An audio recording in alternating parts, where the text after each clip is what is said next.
Everest శిఖరంలాగా పెరిగిన రామోజీరావు గారి జీవితం మనందరికీ కూడా స్ఫూర్తిదాయకం అని చెప్పేసి మనం చేస్తా ఉన్నా. నేను ఈరోజు ఆయన మన మధ్య లేకపోయినా కూడా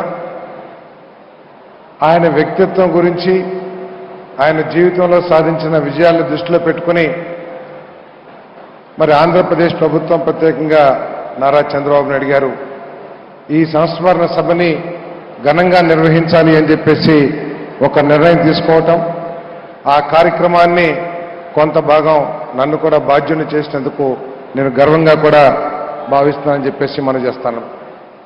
ఈరోజు 2 తెలుగు రాష్ట్రాల్లో కూడా ఈనాడు పత్రిక చదవందే చాలామందికి ఉదయం ప్రారంభం కాదు.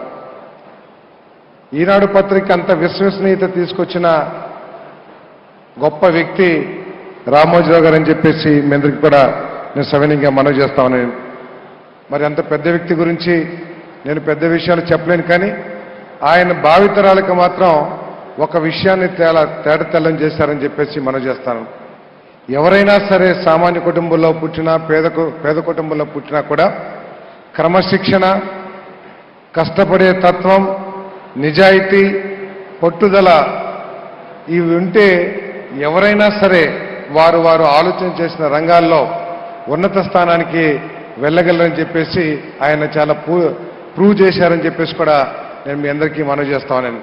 అందుకే ఆయన జీవితం స్ఫూర్తిదాయకం అని చెప్పేసి మీ అందరికీ తెలియజేస్తూ, మరి రాష్ట్రంలో కానీ దేశంలో కానీ ఎప్పుడు ప్రజాస్వామ్యానికి ఆపద వస్తుందని చెప్పేసి భావించిన ఆయన ఒక యోధుడిలాగా ఆయన కళాన్ని ఆయుధం చేసుకుని మరి ప్రజాస్వామ్యాన్ని కాపాడటానికి ఆయన ముందు ఉండేవాడని చెప్పేసి కూడా మీ అందరికీ నేను మనవి చేస్తా ఉన్నాను.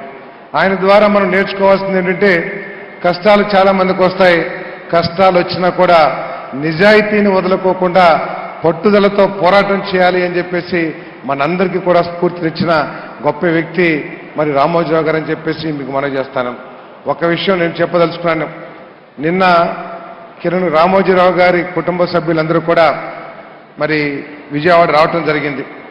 ఐఎన్పిఆర్ మినిస్టర్గా కిరణ్ కుమార్ గారిని ఆహ్వానిద్దామని చెప్పేసి ఒక 2 నిమిషాలు గౌరవంగా కలుద్దామని చెప్పేసి వారి అపాయింట్మెంట్ కోసం ఫోన్ చేస్తే రమ్మని చెప్పారు. వెళ్ళంగానే వడివడిగా అడుగులేసుకుంటూ సీరియస్గా వచ్చి, సారథి గారు, నేను నా సూట్ కేసు అంతా తీసుకుని మేమంతా బయటకు వెళ్ళిపోదాం అనుకుంటున్నాము అని చెప్పారు. నాకు చాలా భయం వేసింది. ఏమన్నా ఈ ఎయిర్పోర్ట్లో కానీ ఏదన్నా తప్పు జరిగిందేమో అని చెప్పేసి చాలా భయపడ్డాను. కానీ ఆఖరికి వారు చెప్పింది ఏమిటో తెలుసా? ఆ హోటల్ రూమ్స్కి మీరు కడితే నేను ఖాళీ చేసేస్తాను, ప్రజల సొమ్ముతో మేము హోటల్లో ఉండదలుచుకోలేదు అని చెప్పేసి చాలా స్పష్టంగా చెప్పి విషయాన్ని మీ దృష్టికి తీసుకొస్తాను. అంటే ఆ కుటుంబం యొక్క నిజాయితీని, ప్రజల సొమ్ముని ఎంత గౌరవంగా చూస్తారో, ప్రజల సొమ్ముని మనం చూస్తా ఉన్నాం. ప్రజల సొమ్మే మన సొంత సొమ్ము, ప్రభుత్వమే మన సొంతం అనుకునే ఈ రోజుల్లో మరి ప్రభుత్వ గెస్ట్గా ఈ విజయవాడ వచ్చి ప్రభుత్వం ద్వారా ₹1 కూడా మా కుటుంబానికి ఖర్చు పెట్టొద్దని చెప్పిన వ్యక్తి కిరణ్ కుమార్ గారు. దీని అంతటికీ కూడా కారణం రామోజీరావు గారి మరి పెంపకం అని చెప్పేసి కూడా నేను మనవి చేస్తూ, ఆ కుటుంబం యొక్క నిజాయితీని కూడా మరి మనందరం కూడా గౌరవించాల్సిన అవసరం ఉంది. మరి ముఖ్యమంత్రి గారు అనేక సందర్భాల్లో ముఖ్యమంత్రి గారికి మరి రామోజీరావు గారు బాసటగా నిలబడిన విషయం అందరికీ కూడా తెలిసిన విషయమే. తప్పుకోకుండా మరి చంద్రబాబు నాయుడు గారి నాయకత్వంలో ఏ విధంగా అయితే రామోజీరావు గారు ప్రజాస్వామ్యాన్ని బలోపేతం చేయాలని ఆలోచన చేశారో, ఆ ప్రజాస్వామ్యాన్ని బలోపేతం చేయడమే కాకుండా ఏ నిజాయితీనైతే రామోజీరావు గారు నమ్మారో జీవితాంతం, అటువంటి నిజాయితీతో పరిపాలన చేయడమే కాకుండా ఏ కష్టాన్నైతే నమ్ముకుని ఆయన జీవితంలో ఉన్నత స్థానానికి వెళ్ళారో, ఆ కష్టపడి ఈ రాష్ట్రాన్ని దేశంలో నెంబర్ 1గా చంద్రబాబు నాయుడు గారు తీర్చిదిద్దుతారని చెప్పేసి కూడా ఈ సందర్భంగా తెలియజేస్తూ సెలవు తీసుకున్నాను.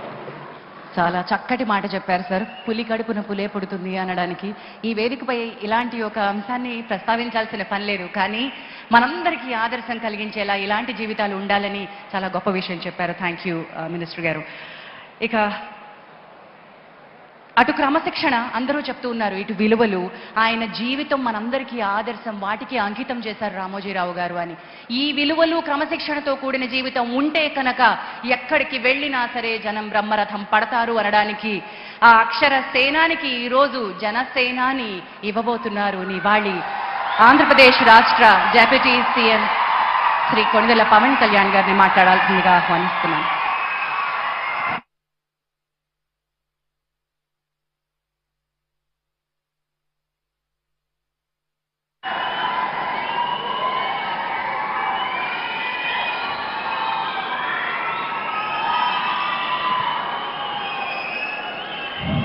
వేదిక పైనున్న గౌరవ ముఖ్యమంత్రి శ్రీ నారా చంద్రబాబు నాయుడు గారికి, బొఫర్స్ కుంభకోణాన్ని బయటికి తీసుకొచ్చిన హిందూ మేనేజింగ్ డైరెక్టర్, ఒకప్పుడు ఎడిటర్గా పనిచేసిన శ్రీ ఎన్ రామ్ గారికి, రాజస్థాన్ పత్రిక చీఫ్ ఎడిటర్